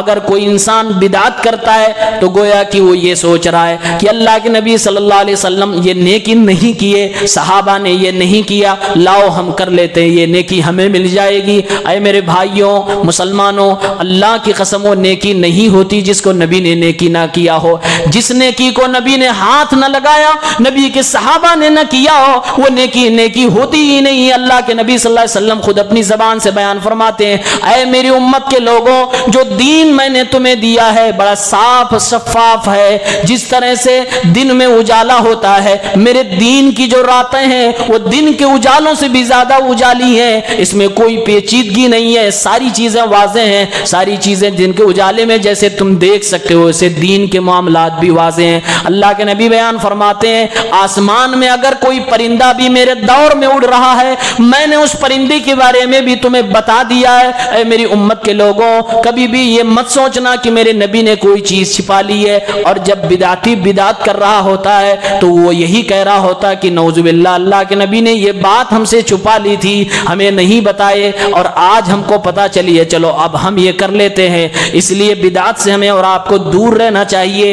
امام مالک رحمہ اللہ نے اس سے کہا مجھے ڈر لگ رہا ہے کہ تو فتنے میں مبتلا ہو جائے گا، تجھے گناہ ملے گا، اور گناہ ملنے کی وجہ یہ ہے کہ تو وہ نیکی کرنا چاہتا جو نیکی میرے نبی نے نہیں کیا۔ اور میں نے تو قرآن کو سنا ہے، سورۃ النور میں اللہ رب العالمین نے فرمایا فَلْيَحْذَرِ الَّذِينَ يُخَالِفُونَ عَنْ أَمْرِهِ أَن تُصِيبَهُمْ فِتْنَةٌ أَوْ يُصِيبَهُمْ عَذَابٌ أَلِيمٌ۔ اے لوگو جو اللہ کے نبی کی مخالفت کرتے ہو، تمہیں تو ڈرنا چاہیے، تمہیں ہمیشہ خوف کھانا چاہیے، تمہیں اپنے آپ کو بچا کے رکھنا چاہیے، کہیں ایسا نہ ہو نبی کی مخالفت میں تمہارے اوپر اللہ کی طرف سے کوئی دردناک عذاب آ جائے یا کسی فتنے میں تم مبتلا کر دیے جاؤ۔ یہ قرآن میں اللہ نے فرمایا کہ جو بھی میرے پیغمبر کی مخالفت کر رہا ہے، جو بھی میرے رسول کی مخالفت کر رہا ہے، اس آدمی کو ہمیشہ چوکنا رہنا چاہیے، کہیں اللہ کا عذاب کسی بھی وقت اس کے اوپر نہ آ جائے۔ آج دیکھیے جتنے بھی بدعات ہو رہے ہیں، ساری بدعات میں اللہ کے نبی کی مخالفت ہو رہی ہے۔ یہ بات آپ اپنے ذہن میں بٹھا لیجئے۔ یہ 10 اقوال ہم نے صحابہ اور تابعین کے آپ کے سامنے رکھے ہیں۔ یہ سارے اقوال یہ بتا رہے ہیں کہ ہمیں اور آپ کو بدعت سے دور رہنا چاہیے، اور بدعت کتنی خطرناک چیز ہے اس کا اندازہ شاید ہمیں اور آپ کو نہیں ہوتا ہے۔ نیکی کے نام پہ ہم بدعت کر جاتے ہیں اور اپنی عاقبت، اپنی نیکیوں کو برباد کر لیتے ہیں۔ کوئی سنت پہ اگر آپ عمل کرنا چاہتے ہیں تو کمپلیٹ عمل کسی سنت پر کیسے ہوگا؟ 6 چیزیں ضروری ہیں کسی سنت پر عمل کرنے کے لیے۔ 6 چیزیں ضروری ہیں کسی سنت پہ عمل کرنے کے لیے، یا یوں کہہ لیجئے اگر آپ چاہتے ہیں کہ میرا عمل خالص سنت رسول کے مطابق ہو، بدعت کا ایک ٹکڑا ذرہ بھی اس میں گھسنے نہ پائے، تو یہ 6 چیزوں 6 پوائنٹس پہ آپ کو غور کرنا پڑے گا۔ اگر آپ ان 6 چیزوں کو اپنے عمل میں غور کر کے ناپ تول لیں گے تو انشاءاللہ بدعت سے محفوظ رہیں گے۔ کیا 6 چیزیں ہیں؟ کوئی بھی سنت اگر ہے تو اس میں آپ سب سے پہلے دیکھیں گے اس سنت کے لیے شریعت نے کوئی وقت متعین کیا ہے کہ نہیں۔ ٹائم دیکھیں گے، اس سنت کے لیے شریعت نے کوئی وقت متعین کیا ہے کہ نہیں۔ اگر وقت متعین ہے تو آپ کو اسی وقت میں کرنا ہے، آپ اس کو اپنے حساب سے نہیں کر سکتے۔ اس کی مثال یہ ہے، قربانی کے دن قربانی کرنا، وقت متعین ہے کہ نماز پڑھنے کے بعد ہی آپ کو قربانی کرنی ہے۔ اب اگر کوئی شخص عید کی نماز پڑھنے سے پہلے قربانی کر دے تو سنت پہ عمل کرے گا، اس کی سنت پہ عمل نہیں ہوگا، وہ قربانی نہیں مانی جائے گی، کیونکہ شریعت نے وہاں پر وقت متعین کیا ہے، اس لیے وہاں پر وقت کی پابندی ضروری ہے اس سنت کو پانے کے لیے۔ اب اگر کوئی عام سی دعا، کوئی آدمی آپ سے کہتا ہے کہ رات میں 12 بجے اس کو پڑھو، اللہ تعالیٰ آپ کو اتنا ثواب دے گا، تو آپ اس سے سوال کریں گے یہ رات میں 12 بجے کس نے بتایا؟ رات میں 12 بجے آپ کو یہ عمل کرنا ہے، مغرب کے بعد یہ آپ کو عمل کرنا ہے، ظہر کے بعد یہ پڑھنا ہے، شب برات کے اندر یہ چیز قبر کے اوپر جا کے پڑھنا، یہ ٹائمنگ کس نے آپ کو بتائی؟ اگر کوئی سیدھی سمپل دعا یا قرآن کی تلاوت بھی آپ کو کوئی ٹائم مخصوص کر کے بتا رہا ہے اور وہ ٹائم کا تعین شریعت نے نہیں کیا ہے، تو گویا کہ آپ اس سنت پہ صحیح طریقے سے عمل نہیں کر پائیں گے۔ سنت کے اندر بدعت انکلوڈ ہو جائے گا، بدعت آ جائے گا۔ قرآن پڑھنا غلط نہیں ہے، لیکن شب برات میں لوگ قبروں پر جا کر قرآن پڑھ رہے ہیں، تو قرآن پڑھنا جب آپ کہو گے کہ یہ بدعت ہے تو وہ یہ نہیں کہے گا کہ ہم یہاں پڑھ رہے ہیں اس لیے بدعت ہے، وہ سیدھے آپ پہ حملہ کر دے گا، اچھا تم قرآن کے خلاف ہو، قرآن بھی تم لوگ پڑھنے نہیں دو گے، وہاں آپ کو شریعت کے نام پر ایموشنل کر دے گا، پھر آپ خاموش ہو جاؤ گے۔ معاملہ یہ نہیں ہے کہ قرآن پڑھنا غلط، معاملہ یہ ہے کہ یہ ٹائمنگ آپ نے جو طے کی ہے کہ فلاں رات میں اور فلاں جگہ پر جا کر ہم پڑھیں گے، یہ کہاں سے ہے، اس کا ثبوت دو، اور شریعت اس کا ثبوت مانگتا ہے۔ جیسے اس کی مثال ہے، عید کے دن قربانی عید کی نماز کے بعد ہوگی، پہلے اگر کوئی کرے تو شریعت میں وہ قربانی نہیں مانی جاتی ہے۔ دوسری چیز جو سنت پر عمل کرنے کے لیے ہمیں دیکھنی چاہیے، مقدار یعنی کہ نمبر۔ اللہ کے نبی صلی اللہ علیہ وسلم کو کوئی سنت ہے، اب اس میں 1 بار 2 بار 3 بار اگر یہ چیز بتائی گئی ہے تو ہمیں اسی پر عمل کرنا، لیکن شریعت میں اگر کسی چیز کے تعلق سے نمبر نہیں بتایا گیا، مقدار نہیں بتائی گئی، اتنی بار کرنا ایسا نہیں کہا گیا، تو اپنی مرضی سے ہم اس میں نہیں کر سکتے۔ مثال ہے، وضو کرتے ہیں، وضو میں ہاتھ کتنی بار دھلنا ہے؟ 3 بار، زیادہ سے زیادہ 3 سے زیادہ اگر کوئی دھلے تو اللہ کے نبی صلی اللہ علیہ وسلم نے فرمایا 3 سے زیادہ اگر کوئی دھل رہا ہے تو زیادتی کر رہا ہے، زیادتی کر رہا ہے، منمانی کر رہا ہے، سرکشی کر رہا ہے، سرکشی کر رہا ہے اگر 3 سے زیادہ کوئی دھل رہا ہے۔ شریعت نے 3 کا 3 تک آپ کو رک جانا ہے، چوتھا نہیں کرنا ہے۔ تو شریعت نے جس سنت پر عمل کرنے کے لیے بتایا کہ اتنی بار کرنا، ہمیں اتنی ہی بار کرنا، اس میں نہ تو کم کر سکتے نہ تو زیادہ کر سکتے ہیں۔ اگر مکمل طور سے کسی سنت پہ عمل کرنا ہو تو ہمیں یہ بھی دیکھنا ہوگا کہ اس میں شریعت نے کوئی نمبر تو نہیں بتایا، کتنی بار کرنا یہ تو نہیں بتایا۔ جیسے اگر ہم خانہ کعبہ میں گئے طواف کرنے کے لیے، اسلام نے کہا، شریعت نے کہا 7 بار آپ کو 7 چکر لگانے ہیں، تو آپ کو 7 ہی لگانے، آپ 8 نہیں لگا سکتے۔ نمبر آپ نے اگر اپنی طرف سے زیادہ کر لیا تو وہ بھی سنت کے خلاف ہو جائے گا، پوری طور سے آپ سنت پہ عمل پیرا نہیں ہوں گے، اس سنت کے اندر بدعت آ جائے گی۔ تیسری چیز، سنت پر عمل کرتے وقت ہمیں دیکھنا ہوگا پلیس، جگہ۔ کسی سنت کو شریعت نے جگہ سے خاص کر دیا کہ یہ سنت فلاں جگہ پہ ہی کی جائے گی، اب آپ اس کو ہر جگہ نہیں کر سکتے۔ اس کی مثال یہ ہے جیسے طواف صرف خانہ کعبہ میں، دنیا میں کسی اور جگہ پہ طواف نہیں ہو سکتا، صرف خانہ کعبہ ہی کا طواف پوری اسلامک شریعہ میں موجود ہے۔ اب طواف عبادت ہے، اللہ کے نبی صلی اللہ علیہ وسلم کی سنت حج کے اندر، عمرے کے اندر داخل ہے۔ اب اگر کوئی کہے طواف عبادت ہے، اب آپ کے ہاں مزار پہ کوئی طواف کر رہا ہو، یا کہیں دنیا کے کسی بھی کونے میں عام طور سے مزاروں ہی کا طواف ہو رہا ہے، اور بہت ساری اسلامک کنٹریز میں مزاروں کا طواف تھوک کے حساب سے ہو رہا ہے۔ دیہاتوں میں خود میں نے اپنی آنکھوں سے دیکھا، لوگ طواف کر رہے ہیں، اور طواف ہی نہیں، صرف الٹا طواف کر رہے ہیں۔ خانہ کعبہ میں آپ سیدھا طواف کرتے ہیں، یعنی آگے چلتے ہیں، یہاں لوگ الٹا کرتے ہیں، پیچھے قدم کر کے چلتے ہیں، گر بھی جاتے ہیں، چوٹ بھی کھاتے ہیں، اور نہ جانے کیا کیا ہوتا ہے۔ بہرحال اگر ان کو روکا جائے تو کہتے ہیں بھائی طواف کرنا کون سی غلط بات ہے؟ بھائی ہم طواف کے خلاف نہیں بول رہے ہیں، ہم یہ نہیں کہہ رہے کہ طواف کرنا غلط، ہم یہ کہہ رہے ہیں کہ طواف جہاں کرنے کے لیے کہا گیا آپ نے وہاں نہیں کیا، آپ نے جگہ بدل دی ہے۔ اس لیے سنت پر عمل کرنے کے لیے تیسری چیز آپ کو جگہ بھی دیکھنی ہوگی، کیا شریعت نے اس سنت کو عمل کرنے کے لیے کوئی جگہ خاص تو نہیں کی ہے۔ اللہ رب العالمین نے قرآن میں کہا وَلْيَطَّوَّفُوا بِالْبَيْتِ الْعَتِيقِ، اے میرے بندو میرے گھر خانہ کعبہ کا طواف کیا کرنا۔ اللہ رب العالمین نے طواف کا حکم دیا ہے تو ہم طواف صرف خانہ کعبہ کا کریں گے۔ اللہ تعالیٰ نے خانہ کعبہ کا ہی ذکر کیا ہے، اسی لیے کسی اور گھر کا طواف نہیں کریں گے، دنیا میں کسی اور مسجد کا طواف نہیں کریں گے، مسجد نبوی کا طواف نہیں کریں گے، مسجد اقصیٰ کا طواف نہیں کریں گے۔ لیکن آپ مدینے میں چلے جائیے، بہت سارے جاہل حجاج ہوتے ہیں جو بیچارے جہالت کی وجہ سے یا اپنے علماء کی گمراہی کی وجہ سے وہ اللہ کے نبی کے روضے کا بھی طواف کرتے ہیں، مسجد نبوی کے چاروں طرف بھی طواف کرتے ہیں، اتنی لمبی چوڑی مسجد نبوی کا طواف کر کر کے تھک جاتے ہیں ایک بدعت پہ عمل کرتے ہوئے۔ اللہ رب العالمین نے وَلْيَطَّوَّفُوا بِالْبَيْتِ الْعَتِيقِ صرف اپنے گھر کے طواف کی بات کی ہے، دنیا میں کسی مسجد کا ہم طواف نہیں کر سکتے۔ جب دنیا میں دوسری مسجدوں کا ہم طواف نہیں کر سکتے تو دنیا میں دوسرے مزاروں کا طواف کون کہے گا کیسے جائز ہو جائے گا؟ ہرگز جائز نہیں ہوگا، یہ حرام کام ہے، بلکہ یہ طواف ایک عبادت ہے۔ جب آپ اللہ کے کہے ہوئے اس کے مخالفت میں، اللہ کی مخالفت میں، یعنی خانہ کعبہ کو چھوڑ کر دوسری جگہ کا طواف کرنے لگیں گے تو یہ شرک کے زمرے میں آ جائے گا۔ ایک عبادت غیر اللہ کے لیے آپ کرنے لگے، شرک کے زمرے میں آ گئے۔ تو جگہ بھی دیکھنی ہوگی کسی سنت کو عمل کرنے کے لیے کہ کیا وہ کسی خاص جگہ سے ریلیٹڈ ہے یا عام سی بات ہے۔ چوتھی چیز،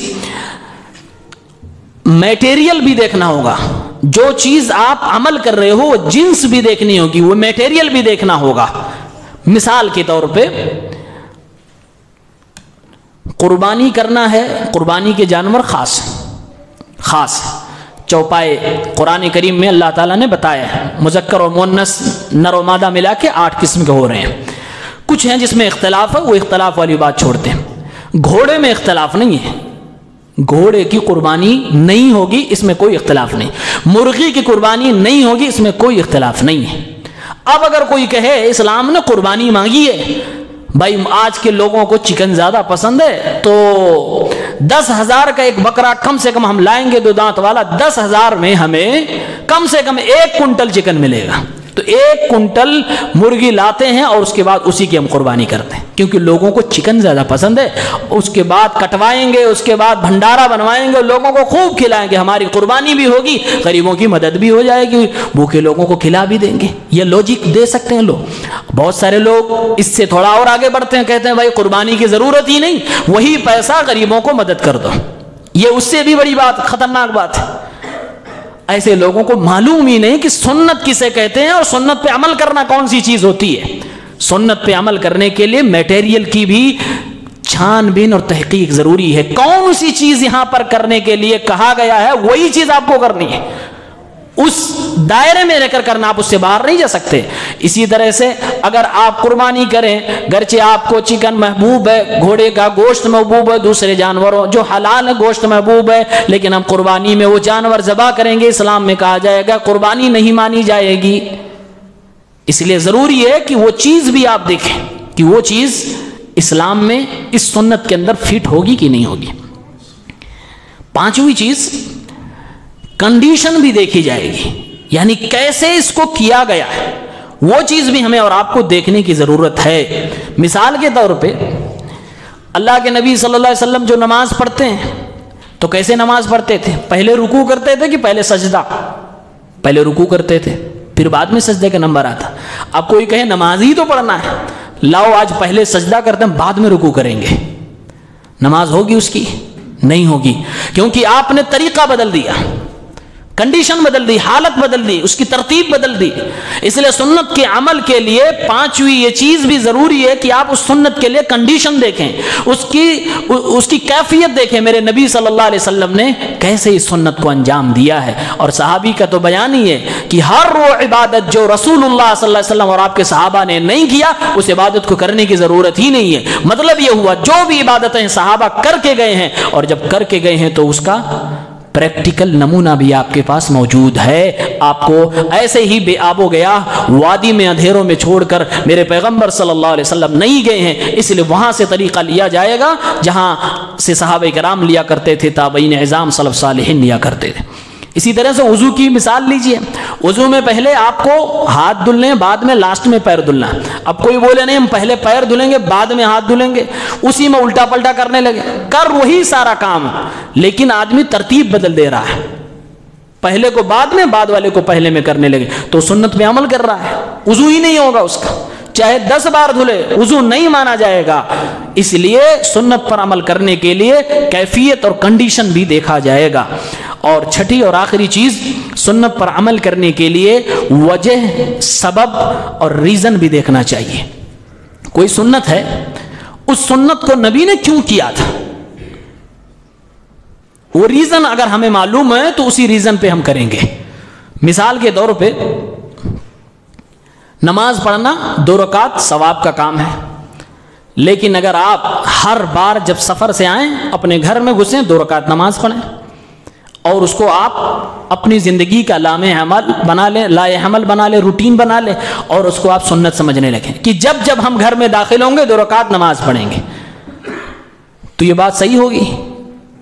غلط ہوگی، اس پہ ثواب نہیں ملے گا، اس پہ گناہ ملے گا، کیونکہ یہ بدعت کے زمرے میں آئے گی کہ جب جب انسان گھر میں داخل ہو 2 رکعت نماز پڑھے۔ یہ سنت گھر کی نہیں مسجد کی ہے۔ اب آپ مسجد کی سنت کو لے جائیں گھر کے اندر کہ جب جب میں گھر میں انٹری کروں گا 2 رکعت نماز پڑھوں گا، اور مولانا عبدالعلیم صاحب نے اگر منع کیا، کسی اہل حدیث سے منع کیا کہ بدعت ہے، تو فوراً پوچھ لوں گا بھائی نماز پڑھنا کب سے غلط ہو گیا؟ وہ آدمی خاموش ہو جائے گا۔ بھائی نماز پڑھنا ثواب کا کام ہے، صحیح کام ہے، لیکن آپ غلط ریزن اور غلط سبب و وجہ کے ساتھ پڑھ رہے ہیں۔ آپ نے وجہ کیا بنائی کہ جب جب گھر میں آئیں گے ہم 2 رکعت نماز پڑھیں گے۔ یہ جب گھر میں آئیں گے 2 رکعت نماز پڑھیں، کس نے بتایا؟ میرے نبی نے تو بتایا جب جب مسجد میں داخل ہوگے تو تحیۃ المسجد 2 رکعت پڑھنی ہے۔ یہ تو مسجد کی بات تھی، آپ نے گھر میں کیسے داخل کر دیا؟ یعنی کہ ریزن بھی آپ کو دیکھنا ہوگا سنت پر عمل کرنے کے لیے۔ اسی طرح سے ایک مشہور بدعت جو آپ کے شہر میں ہوتی ہے، کھانا کھلانا اچھی بات ہے، غریبوں کو کھانا کھلانا چاہیے. قرآن و سنت میں اس کی بڑی فضیلت آئی ہے. اللہ نے قرآن میں کہا وَيُطْعِمُونَ الطَّعَامَ عَلَىٰ حُبِّهِ مِسْكِينًا وَيَتِيمًا وَأَسِيرًا. اللہ کے نیک بندے وہ ہوتے ہیں جو لوگوں کو کھلاتے ہیں تو نہ تو غریب دیکھتے، نہ امیر دیکھتے، نہ یتیم دیکھتے، نہ فقیر دیکھتے، نہ مسکین دیکھتے، نہ قیدی دیکھتے، نہ آزاد دیکھتے، ہر کسی کو کھلاتے ہیں. یہ نیک کام ہے، بہت نیکی کا کام ہے، خدمت خلق کا بہت نرالا کام ہے، کرنا چاہیے. لیکن اگر آپ اس کے پیچھے ایک ریزن لگا دیں، نہیں ہم کھلائیں گے لیکن کب؟ جب ہمارے گھر میں کوئی مرے گا. ہو رہا ہے یہاں. آپ کئی بار جائیں گے قبرستان میں، بڑے افسوس کی بات ہے، اس سے پہلے، یہاں سے پہلے میں نے اس کو دیکھا نہیں تھا، سنا تھا کہ لوگ کرتے ہیں لیکن دیکھا نہیں تھا. مردے کو دفن کرنے کے فوراً بعد لوگ وہاں سے ہٹتے ہیں، اس سے پہلے ہی آپ کے یہاں، آپ کے شہر میں قبرستان میں اعلان ہوتا ہے، بھائیوں کل فلاں مسجد میں قرآن خوانی ہوگی. قرآن خوانی میں مجھے لگتا ہے کہ قرآن کو بدنام کیا جا رہا ہے. اس سے بہتر تھا بول دیتے بریانی کا پروگرام ہوگا، لوگ سمجھ جاتے ہیں. آپ المیہ دیکھیے، درد دیکھیے. اسلام کہتا ہے، اللہ کے نبی صلی اللہ علیہ وسلم کے ایک صحابی کا انتقال جنگ موتا میں ہو گیا. اللہ کے نبی کو خبر ہوئی، اللہ کے نبی صلی اللہ علیہ وسلم نے فرمایا اصنعوا لآل جعفر طعاما. آل جعفر یعنی جس شخص کا انتقال ہوا اس کا نام لے کر اللہ کے نبی فرما رہے اس کے خاندان اور گھر والوں کے لیے کھانا بناؤ، بھیجو، کیونکہ غم نے ان کو مشغول کر رکھا ہے. ان کے گھر کی عورتوں کو فرصت نہیں ہے کہ کھانا بنا سکیں. اللہ کے نبی فرما رہے جس کے گھر میں انتقال ہو جائے، وفات کسی کے ہو جائے، وہ اتنا خود غم میں نڈھال ہوتا ہے کہ وہ کھانا بنانے کی فرصت نہیں ہوتی، وہ نہیں بنا سکتے، تو پڑوسیوں کو، دوسرے لوگوں کو چاہیے کہ کھانا بنا کر اس کے گھر بھیجا کر رہے ہیں. اور یہاں معاملہ کیا ہے کہ اسی کے گھر کا وہی کوئی وارث، وہی کوئی ذمہ دار اعلان کرواتا ہے کسی خاص آدمی سے کہ فلاں جگہ قرآن خوانی کا پروگرام ہے اور اس میں بریانی بنے گی، کھایا جائے گا. قرآن کا نام لے کر اس بدعت کو خوب ہائی لائٹ کیا جاتا ہے اور لوگ سنتے ہوئے مسکراتے ہوئے اپنا ٹائم ٹیبل سیٹ کر کے چلے آتے ہیں کہ کل وہاں توڑنے کے لیے جانا ہے. یہ کھانا کھلانا ایک اچھا کام ہے، لیکن مرنے کے بعد یہ جو ریزن آپ نے جوڑ کے رکھا ہے اسی نے اس کو بدعت بنا دیا. اس لیے کبھی دھوکہ نہ کھائیں کہ جب آپ منع کریں اگلا کہے بھائی قرآن پڑھنا کب سے غلط ہو گیا، کھانا کھانا اور کھلانا کب سے غلط ہو. سب صحیح ہے، لیکن آپ نے جو ریزن جوڑا ہے کہ مرنے کے بعد یہ کام ہوگا اور فلاں موقع پر یہ کام ہوگا، یہ ریزن کی آپ کے پاس کیا دلیل ہے؟ تو یہ 6 چیزیں اگر کسی بھی سنت کے اوپر 100% آپ عمل کرنا چاہتے ہیں اور چاہتے ہیں کہ اس میں کوئی بدعت کی ملاوٹ نہ ہو تو یہ 6 چیزیں دیکھنی ضروری ہیں. وقت، نمبر، پلیس یعنی جگہ، میٹیریل اور کیفیت یعنی کنڈیشن، اور 6ٹھی چیز ریزن. یہ 6 چیزیں ہمیں اور آپ کو دیکھنا چاہیے، اس سے ہم بدعت سے محفوظ رہیں گے. ایک حدیث اللہ کے نبی صلی اللہ علیہ وسلم کی ہے. ایک بار بہت پیارا منظر اللہ کے نبی صلی اللہ علیہ وسلم کے سامنے ہوا. صحیح مسلم کتاب الزکوٰۃ میں 1017 حدیث کا نمبر ہے. جریر ابن عبداللہ حدیث کے راوی ہیں، کہتے ہیں اللہ کے نبی صلی اللہ علیہ وسلم کے پاس ہم لوگ بیٹھے تھے. ظہر سے کچھ پہلے کا وقت تھا، تھوڑی تھوڑی دھوپ تھی. پیارے پیغمبر تشریف فرما ہیں، صحابہ کرام موجود ہیں. جریر بن عبداللہ کہتے ہیں میں بھی وہاں ہوں. کچھ لوگ آئے، ایک باہر سے کچھ لوگ آئے اللہ کے نبی کے سامنے. کیفیت بیان کر رہے ہیں صحابی، کہتے ہیں ہم نے دیکھا باہر سے آئے ہوئے لوگوں کی حالت خراب تھی، کپڑے پھٹے ہوئے تھے، پیبند لگے ہوئے تھے، چہرے پر پسمردگی چھائی ہوئی تھی، بھوک سے وہ لوگ پریشان دکھ رہے تھے. اللہ کے نبی صلی اللہ علیہ وسلم کے سامنے وہ لوگ حاضر ہو گئے. اللہ کے نبی نے جب ان کو دیکھا کہ حالت ان کی خستہ، بالکل خراب حالت میں ہے، پریشان حال ہیں، ان کے پاس نہ کھانے کی کوئی چیز ہے، نہ پہننے کے لیے کوئی مناسب چیز ہے. فتغیر وجہ رسول اللہ، صحابی کہتے ہیں اللہ کے نبی صلی اللہ علیہ وسلم کا چہرہ بدل گیا، پریشان ہو گئے اللہ کے نبی اپنے ایک امتی کو، اپنی امت کے لوگوں کو برے حال میں دیکھ کر. پیارے پیغمبر کا یہ اپنا نیچر تھا کہ آپ کسی کی پریشانی کو دیکھ کر آسانی سے بیٹھ نہیں پاتے تھے. صحابی کہتے ہیں اللہ کے نبی صلی اللہ علیہ وسلم فوراً اپنے گھر کے اندر گئے. تھوڑی دیر کے بعد واپس آئے. حضرت بلال رضی اللہ تعالیٰ عنہ سے کہا اذان دو. ظہر کی اذان دی گئی. صحابہ کرام کو اللہ کے نبی نے نماز پڑھائی. نماز کے بعد اللہ کے نبی کھڑے ہو گئے اور قرآن کریم کی 2 آیتوں کی تلاوت کی. سورہ نساء کی پہلی آیت، یا ایھا الناس اتقوا ربکم الذی خلقکم من نفس واحدہ، اے لوگو اپنے اس رب سے ڈرو جس رب نے تم سب کو ایک ہی نفس سے، ایک ہی جان سے پیدا فرمایا. اللہ کے نبی صلی اللہ علیہ وسلم یہ آیت اس لیے تلاوت کر رہے ہیں کہ اے میرے صحابہ کرام تم سب کے سب لوگ ایک ہی ماں باپ کے بیٹے ہو، آپس میں بھائی بھائی ہو، اگر کسی کو کوئی پریشانی ہو جائے تو اس پریشانی میں دوسرا بھائی ضرور مدد کرے۔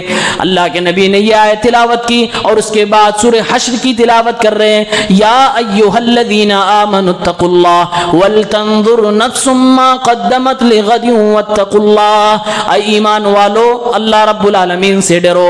ہر ایمان والے کو یہ دیکھنا چاہیے کہ اس نے آنے والی زندگی کے لیے کتنی نیکیاں جمع کر رکھی ہیں۔ واتقوا اللہ، اللہ سے ڈرو، ان اللہ خبیر بما تعملون، جو بھی تم کر رہے ہو یا کرو گے اللہ تعالیٰ ساری چیزوں کو جانتا ہے۔ یہ دو آیتیں اللہ کے نبی تلاوت کرتے ہیں، اور اللہ کے نبی جب صحابہ کے سامنے قرآن کی تلاوت کریں، صحابہ کرام عربی سمجھنے والے اللہ کے نبی کے اشارے کو سمجھ گئے کہ اللہ کے نبی کے پاس آئے ہوئے ان پھٹے پرانے کپڑوں میں، پیوند لگے ہوئے کپڑوں میں ان لوگوں کی مدد کی اللہ کے نبی شاید بات کر رہے ہیں۔ اللہ کے نبی کے پاس کچھ لوگ لا رہے ہیں، تھوڑی تھوڑی چیز لا رہے ہیں، کوئی کھانے کے لیے کوئی جو لا رہا ہے، کوئی کھجور لا رہا ہے، کوئی کپڑا لا رہا ہے۔ اتنے میں ایک صحابی اٹھتے ہیں اور اپنے ہاتھ میں بھر کے جتنا ان کے ہاتھ میں آ سکتا تھا وہ سارا کا سارا اللہ کے نبی کے سامنے لا کر اڈیل دیا۔ پیارے پیغمبر صلی اللہ علیہ وسلم کا چہرہ خوشی سے لہلہا اٹھا۔ جریر بن عبداللہ صحابی بیان کرتے ہیں جب ایک صحابی نے اپنے ہاتھ میں جتنا ہو سکتا تھا اللہ کے نبی کے سامنے لا کر رکھ دیا تو اللہ کے نبی کا چہرہ ایسے ہی چمکنے لگا جیسے کوئی چاندی ہو جس کے اوپر خوب چمک ہو، اسی طرح سے اللہ کے نبی کا چہرہ چاندی کی طرح چمکنے لگا۔ پیارے پیغمبر نے ایسے موقع پر ارشاد فرمایا، من سن فی الاسلام سنتا حسنتا فلہ اجرها واجر من عمل بها بعدہ۔ اس صحابی نے جب جمع کیا اللہ کے نبی صلی اللہ علیہ وسلم کے سامنے اپنے خزانے کو کھول دیا، سارے صحابہ اپنے اپنے گھر گئے اور سب لوگ لانے لگے، زیادہ زیادہ لانے لگے، یہاں تک کہ اللہ کے نبی نے فرمایا اتقوا النار ولو بشق تمرہ، جتنے بھی لوگ ہیں سب لا کر جمع کریں، چاہے کھجور کی ایک گٹھلی ہی لا کر جمع کریں، آدھی کھجور ہی لا کر جمع کریں، لیکن لاؤ سب لوگ لاؤ۔ سارے لوگ لانے لگے۔ اس آدمی کو دیکھ کر اللہ کے نبی نے اس آدمی کی شان میں ایک حدیث ارشاد فرمائی۔ پیارے پیغمبر نے فرمایا جس نے اسلام میں اچھا طریقہ جاری کیا، اچھی سنت جاری کی، اللہ تعالیٰ اس کو ثواب اس کا عطا فرمائے گا۔ اس کو دیکھ کر جتنے لوگ وہ سنت کا کام وہ اچھا طریقہ اپنائیں گے ان تمام لوگوں کی نیکیاں بھی اسی آدمی کو ملیں گی، اور اللہ رب العالمین کے خزانے میں کوئی کمی نہیں۔ من غیر ان ينقص من اجورهم شيء، دوسرے لوگ جو بعد میں اس کے طرز پہ اس کے طریقے پہ عمل کریں گے ان لوگوں کی نیکیوں میں کچھ بھی کمی نہ کی جائے گی، ان کو بھی پورا پورا ملے گا، اس کو بھی پورا ملے گا۔ کسی نئی چیز جو اسلام میں مفقود ہو گئی ہو، اسلام کی کوئی سنت جو لوگ عمل کرنا چھوڑ دیے ہوں، کوئی اچھی بات جس کو لوگوں نے چھوڑ دیا ہو غفلت کی وجہ سے، اگر آپ اسے زندہ کر دیں، اس سنت کو آپ زندہ کر دیں تو اللہ تعالیٰ اتنا ثواب عطا فرمائے گا کہ عمل کرنے کا ثواب آپ کے کھاتے میں جائے گا۔ آپ کے بعد جتنا لوگ جتنے زمانے تک اس پر عمل کریں گے ان سب کا ثواب آپ کو ملتا رہے گا۔ اس آدمی نے لا کر جب جمع کیا تو اللہ کے نبی صلی اللہ علیہ وسلم کے دیگر صحابہ بھی خوب لے کر آئے تو اللہ کے نبی نے یہ بات ارشاد فرمائی، اور دیکھتے دیکھتے پورا ڈھیر لگ گیا کھانے اور کپڑے کا۔ ان لوگوں کی اللہ کے نبی نے مدد فرمائی۔ اسی میں اللہ کے نبی نے یہ تو ہو گیا کہ کسی سنت کے اوپر آپ عمل کریں گے تو یہ ثواب ملے گا، اور سنت کا آپ پرچار کریں گے، لوگوں کو کر کے دکھائیں گے، بتائیں گے، لوگ آپ کو اسی سنت کے مطابق فالو کریں گے تو یہ آپ کا ثواب ہے۔ اور اگر آپ کوئی بدعت ایجاد کر جائیں کہ آپ کے شہر میں کوئی قرآن خوانی نہیں کرتا تھا، آپ پڑھے لکھے آئے باہر سے اور آپ نے کہا کہ بھائی چلو قرآن خوانی کرتے ہیں، اور آپ نے ایجاد کر دی، آپ نے نئی نئی بدعت ایجاد کر دی تو آپ کی لٹیا تو ڈوبے گی، آپ کو گناہ ملے گا۔ آپ کے بعد جتنے لوگ اس گناہ پر عمل کرتے رہیں گے، اس بدعت پہ عمل کرتے رہیں گے، سارا کا سارا گناہ آپ کو بھی ملتا رہے گا۔ ان کو تو ملنا ہی ہے، آپ کو پورا مکمل ملے گا۔ مثال یہ سمجھ لیجئے کہ اگر کسی شہر میں کوئی بدعت نہیں ہے، مثال کے طور پہ کوئی جلوس نہیں نکلتا تھا، جلوس محمدی جس کو عید میلاد النبی کا جلوس کے، یہ بدعت ہے، سراسر بدعت، کوئی نہیں نکلتا تھا۔ اب 10 لوگ آئے جوان، کہا کہ دین کے نام پہ ہم بڑے جوشیلے، انہوں نے بدعت ایجاد کر دی کسی ایسے شہر میں جہاں یہ نہیں ہوتا تھا۔ جب تک وہ جلوس نکلتا رہے گا ان 10 کو گناہ ملے گا، اور برابر اتنا ہی ملے گا جیسے وہ ہر بار وہ گناہ کر رہے ہو۔ اللہ کے نبی فرماتے ہیں وَمَن سَنَّ فِي الْإِسْلَامِ سُنَّةً سَيِّئَةً كَانَ عَلَيْهِ وِزْرُهَا وَوِزْرُ مَنْ عَمِلَ بِهَا مِنْ بَعْدِهِ مِنْ غَيْرِ أَنْ يُنْقَصَ مِنْ أَوْزَارِهِمْ شَيْءٍ. اگر کسی نے کسی بری چیز کا ایجاد کر دیا، شروعات کر دی، تو اس کو تو گناہ ملنا ہی ہے، اس کے بعد جتنے لوگ اس پر عمل کریں گے اس کا بھی گناہ اسے ملے گا، بغیر کسی کمی کے، بغیر کسی کوتاہی کے. یہ اللہ کے نبی صلی اللہ علیہ وسلم کی حدیث ہے. ایک ٹکڑے کا تعلق جو پہلے اللہ کے نبی نے بیان کیا کہ کوئی ایسی چیز جو شریعت میں ہے، جائز ہے، سنت ہے، بہتر چیز ہے، لوگ نہیں کر رہے ہیں، آپ اس کو شروع کر دیجئے، بشرط کہ وہ بدعت نہ ہو، وہ اللہ کے نبی کی شریعت کے اندر کی چیز ہو. تو جتنے لوگ عمل کریں گے آپ کو ثواب ملتا رہے گا. اور اس کے مخالف اگر کوئی بدعت ہے تو ہمیشہ دور رہیے. بدعت کرنا گناہ تو ہے ہی، بدعت کرنا گناہ تو ہے ہی، لیکن بدعت کو اپنے شہر میں، اپنے گھر میں پہلی بار کرنا یہ بہت خطرناک گناہ ہے. کیوں؟ اس لیے کہ آپ اپنے سے صرف وہاں بچیں گے نہیں کہ اپنا آپ نے کر لیا تو آپ کو گناہ ملا، بعد میں آپ نے توبہ کر لیا. وہ جو بعد کے لوگ کرتے رہیں گے اس کا توبہ کون کرے گا؟ بعد کے لوگ جو کرتے رہیں گے وہ توبہ. اس لیے ہمیشہ دھیان دیجئے آپ کے ذریعے سے، ہمارے ذریعے سے کہیں ایسا نہ ہو کہ کوئی بدعت ہمارے گھر کے اندر جنم لے جائے اور پھر بعد کے لوگ پوری نسل کرتی رہے جس کا گناہ مرنے کے بعد بھی قبر میں بھی ملتا رہے گا. اس لیے بدعات سے پرہیز کریں اور خوب بچنے کی کوشش کریں جیسا کہ اللہ کے نبی صلی اللہ علیہ وسلم نے فرمایا. دوسرا سوال اس کتاب کے اندر ہے، کہتے ہیں کیا اسلام میں کوئی بدعت حسنہ ہے؟ یہ بھی ایک بات کہی جاتی ہے. پہلے تو یہ بدعتی لوگ مانتے نہیں کہ یہ چیز بدعت ہے، اور جب مان لیتے ہیں تو کہتے ہیں چلو ٹھیک تمہاری بات مان لیا، یہ بدعت ہے، لیکن یہ بدعت حسنہ ہے، یعنی اچھی بدعت ہے.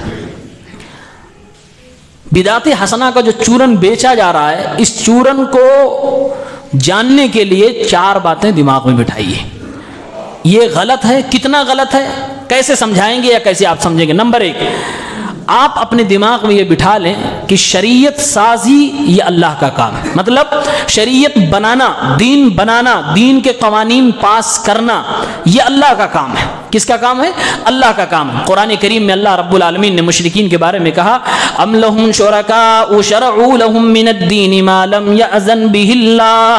کیا ان لوگوں نے ایسے شریک مقرر کر رکھے ہیں جنہوں نے ایسے احکام دین مقرر کر دیے ہیں جو اللہ رب العالمین کے فرمائے ہوئے نہیں. یعنی اگر کوئی ایسا عمل کر رہا ہے جس کو کرنے کے لیے اللہ نے حکم نہیں دیا یا اپنے نبی سے نہیں کہلوایا، تو اللہ فرما رہا ہے کہ ایسے لوگ اللہ کے فرمائے بغیر، اللہ کے کہے بغیر عمل کرتے ہیں. تو کیا انہوں نے اللہ رب العالمین کا کوئی ساجی اور شریک بھی بنا لیا کہ اللہ کچھ اور کہہ رہا اور ان کا دوسرا رب کچھ اور کہہ رہا ہے؟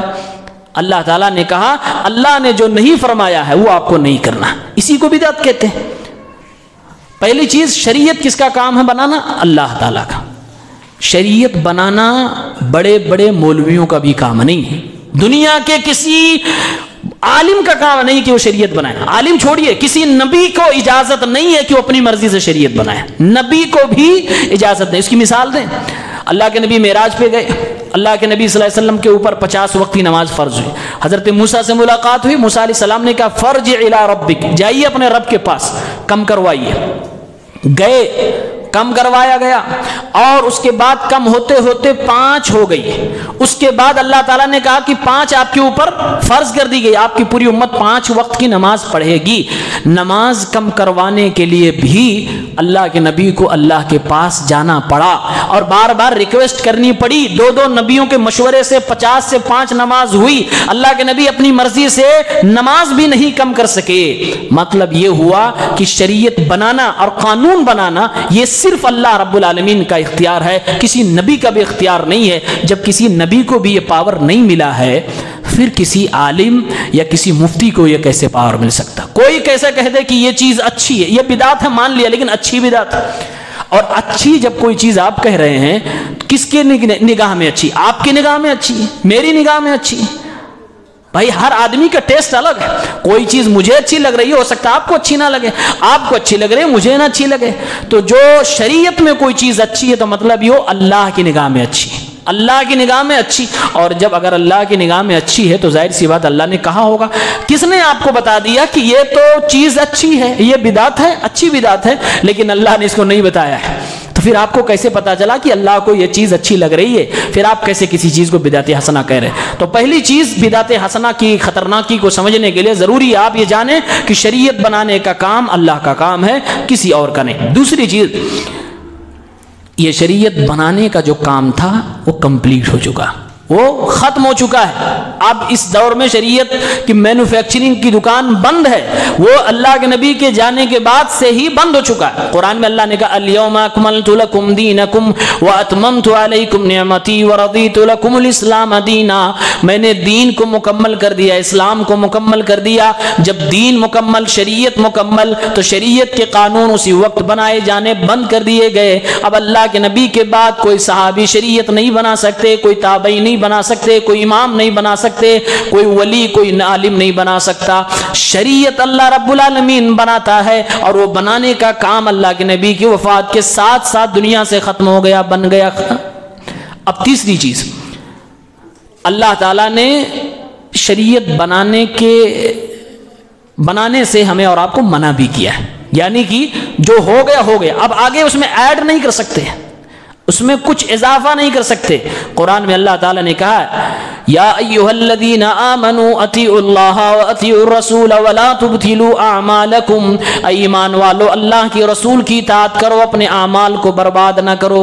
یعنی کہ شریعت میں ایڈ کر کے، زیادتی کر کے، اس میں بڑھا کر اپنے اعمال کو برباد نہ کرو، صرف اللہ اس کے رسول کی پیروی کرو، قرآن کی بات مانو، حدیث کی بات مانو۔ اگر اس میں زیادتی کرو گے، ایڈ کرو گے، تو تمہارے اعمال برباد ہو جائیں گے۔ اللہ کے نبی فرما رہے من عمل عملا لیس علیہ امرنا فہو رد، جس نے کوئی ایسی نیکی کی جس پر میری مہر نہیں ہے، یعنی قرآن و سنت کی دلیل نہیں ہے، تو وہ چیز نام مردود ہے، اللہ تعالیٰ اس کو قبول نہیں کرے گا۔ تو یہ تین چیزیں ہو گئی، ایک یہ کہ شریعت صرف اللہ بنائے گا، دوسرے یہ کہ بنانے کا کام ختم ہو چکا ہے، تیسرا یہ کہ اللہ تعالیٰ نے شریعت بنانے سے اب منع کر رکھا ہے، چوتھا یہ ان تینوں کے باوجود اگر کوئی بنا بیٹھا تو کیا ہوگا؟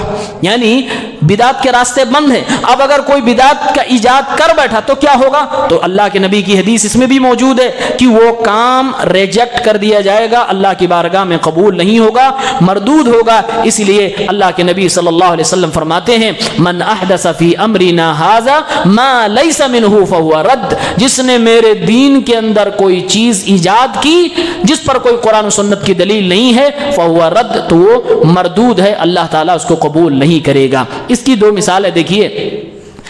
عقل سے انسان بدعت حسنہ کا ایجاد کرتا ہے، عقل اپنا دماغ جب لگاتا ہے تو کہتا ہے یہ چیز تو اچھا، ایسا ہونا چاہیے، ہونا چاہیے، مطلب آپ کو اچھا لگ رہا تو ہونا چاہیے۔ مطلب یہ کہ صحابہ کو یہ چیز اچھی نہیں لگی، اللہ کے نبی کو اچھی نہیں لگی، اس لیے انہوں نے نہیں بتایا، ہمیں اچھی لگ رہی ہے تو ہم کہہ رہے ہیں اس کو ہونا چاہیے، اس کو ایڈ کیا تو اس کو کہہ دیا یہ بدعت تو ہے، یعنی نبی نے نہیں کیا لیکن اچھی ہے اس لیے ہم کہہ رہے ہیں بدعت حسنہ۔ اس کی مثال دیکھیے، اذان ہوتی ہے، اذان میں سب سے اخیر میں کون سا ہے جملہ؟ کیا ہے؟ لا الہ الا اللہ، اور کلمہ پورا کیا ہے؟ لا الہ الا اللہ محمد الرسول اللہ۔ کلمہ ان دونوں کو ملاؤ تب کلمہ بنتا ہے، کلمہ طیبہ۔ اذان میں لا الہ الا اللہ پہ بات ختم ہو جاتی ہے، اب کوئی اپنا دماغ لگائے اور کہے کلمے کا ایک پارٹ تو ذکر کر دیا گیا، دوسرا پارٹ باقی ہے، لہٰذا اب آج کے بعد سے اذان جب دیں گے تو لا الہ الا اللہ کے بعد محمد الرسول اللہ بھی کہیں گے۔ اگر کوئی ایسا کرے تو شریعت کی نگاہ میں وہ کون سا کام کر رہا ہوگا؟ ہم اور آپ فوراً کہیں گے کہ وہ غلط کر رہا ہے، کیونکہ اللہ کے نبی صلی اللہ علیہ وسلم سے ثابت نہیں کہ اللہ کے نبی نے لا الہ الا اللہ کے بعد محمد الرسول اللہ بھی کہنے کا حکم دیا، گرچہ وہ کلمے کا ایک پارٹ ہے، لیکن اللہ کے نبی نے اذان کے درمیان محمد الرسول اللہ کو اخیر سے اسکپ کر دیا ہے۔ لہٰذا اب آج کے دور میں اگر کوئی محمد الرسول اللہ جو کہ کلمے کا ایک ضروری پارٹ ہے وہاں اذان کے اندر ایڈ کر رہا، ہم کہیں گے وہ آدمی بدعت کر رہا ہے، گرچہ اپنی دماغ سے سوچا جائے، لوجیکلی دیکھا جائے تو لگتا ہے کہ ہاں یہاں پر یہ ہونا چاہیے تبھی کلمہ کمپلیٹ ہوگا، لیکن ہمارا جواب کیا ہوگا؟ صحابہ سے، نبی سے ثابت نہیں، لہٰذا ہم اور آپ یہاں محمد الرسول اللہ ایڈ نہیں کر سکتے۔ اسی طرح سے تمام بدعات کے اندر یہی جواب آپ کا ہونا چاہیے، جو چیز نبی سے ثابت نہیں ہے وہ کام ہم نہیں کریں گے، گرچہ وہ اچھی ہی کیوں نہ لگے۔ جب ہم کلمے کے ایک جملے کو اسکپ کر رہے ہیں